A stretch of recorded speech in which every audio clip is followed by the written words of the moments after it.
Hello and welcome back. Nearly 2 hours ago we were asking you to call us if you recognised any of the features of major crimes we've reconstructed.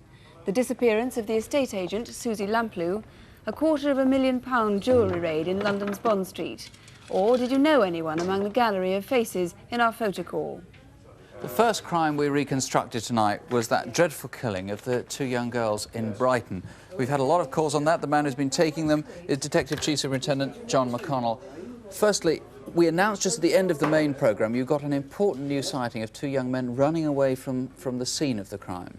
Yes, we've had a member of the public come forward to tell us that between 7 p.m. and 7:30 p.m. last Thursday, he saw two youths in the Wild Park, and this does corroborate the other information given to us by the two other persons. How good is this information? How important is it? Well, certainly this man tonight has given us quite a good description of the two youths, and I'm sure when we see him tomorrow that he will probably be able to elaborate on that. So you still need any young men aged between, say, 15 and 25 who might have been running away from the park on that night, for any innocent reason, to come forward so that they can be eliminated? Yes, we most certainly do. Anybody that was seen coming from that park, a youth who was running over the road into the Molescombe area, we would like him to come forward. Now, you've had a lot of calls, not just here, I know, but at the Brighton incident room. What sort of information have they been having? We've had a lot of response in relation to the blue car, and although at the present time no connection has been established with the blue car and the death of these two girls, these sightings will be followed up. But what we're really after is positive sightings of the two girls in the Wild Park or Molescombe area from 5 p.m. last Thursday evening. All right. Mr. McConnell, good luck with it. Thank you very much indeed. Thank you very much. Well, next, Susie Lamplugh. If you saw our reconstruction, you'll remember that Susie, an estate agent in southwest London, left her office just before lunchtime on Monday, the 28th of July. Her diary showed she'd had an appointment with a man whose name has since become all too familiar. But precisely who Mr. Kipper might be and where Susie went has remained a mystery. Mr. Carter, you have actually had a lot of calls. Anything useful? Yes, we've had a marvellous response, but we're obviously still checking out things. But I'm still very anxious to trace the man who held the taxi in Findlay Street and also the couple that man saw arguing in Findlay Street. Well, if anyone has vital information to give you, it's that man who hailed that taxicab in Findlay Road, isn't it? Yes. Can we have his description very briefly again? Yes, aged about 40 with a full beard and moustache. Right, we need that crucial call, Mr. Carter. Let's hope we get it, thanks. Now, that jewel raid in Bond Street. On July the 31st, three men broke into some rooms next door to an exclusive showroom and burst in on a member of the staff. Have you turned off the alarms? Got the keys to the safe? Victor comes in about 11, doesn't he? Chief Inspector. Doesn't he?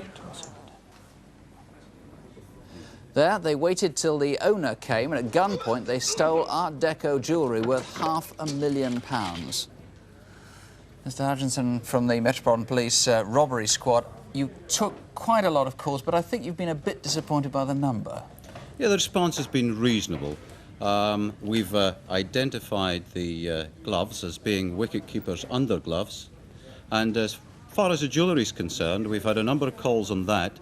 One in particular where a lady from Kensington is positive that she has spotted the butterfly brooch in a shop window in Kensington. Now, all the items of jewellery that we showed, they're all Art Deco, and of course a great deal more than this was stolen. This is just a small selection. Just a small sample. Very, very identifiable, you were saying, to any jeweller. Yes, most certainly. Now, you were telling me earlier on that the call you really hoped to get was from a member of the underworld. Now, explain what... Well, that's correct. I mean, there is a very, very good reward in this particular case. Someone in the criminal fraternity must know who these people are, and I'm appealing to these people to give us a ring, and we will act upon it immediately. Jim Hutchinson, thank you very much indeed. Well, now to those faces we asked you to identify, together with the crimes on the incident desk. Here to report what's happened are David Hatcher and Helen Phelps. David, first, the robbery in Leicester of a sub-post office involving a wheelchair, which looked rather distinctive, seemed like a good clue. Yes, and we've had a lot of calls on that, Sue, but unfortunately they're all suggesting that the letters could stand for maternity, and that's common to most hospitals. What we're asking is specific suggestions as to who that chair might have belonged to, which hospital and where. It could be maternity ward 3 then, perhaps. It looks like a 3 on that. Quite possibly. Right. What about on the photo call? You were looking for a Michael Portas in connection with the theft of £40,000 from gaming clubs on the south coast. Yes, that's right. We've had a number of possible sightings of Mr Portas. One from a man who says he knows an acquaintance of Mr Portas and will lead us to him. It remains to be seen. But in connection with the original theft of £40,000, viewers may be interested to know that there's a £2,500 reward. Yes. So it may be worth their while to call us. And again, to remind us, he might not have that beard. Finally, those antique matchboxes, a lovely collection there that was stolen. Yes, that's right, 300 from 2 elderly ladies in Lancashire. We had a call with the lady who rang Hutton Police Headquarters saying that she'd seen some for sale in a boot sale and wouldn't leave her name. Please call again. If you'd prefer, please call and speak to me. Thank you. Thank you. David.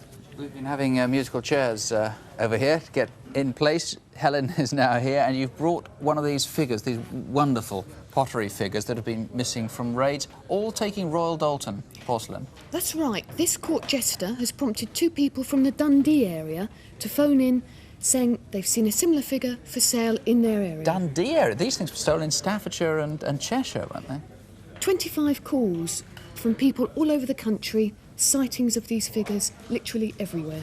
Now, Che Keng Hong, the murder of the Chinese restaurateur, we've had quite a number of calls, even though that was a reconstruction we did last month, quite a number of calls this month because there was a small new appeal about luncheon vouchers seen at a tube station. There have been calls in about those luncheon vouchers, and I would like to add that the family of the victim are offering a £5,000 reward for any information leading to the arrest of the victim. £5,000 reward. Basically, the specific appeal was that luncheon vouchers, which might have been those stolen from Mr Hong, were found at Drayton Park Underground Station in North London. Has anybody seen them? Has anybody picked them up? That was the main thing.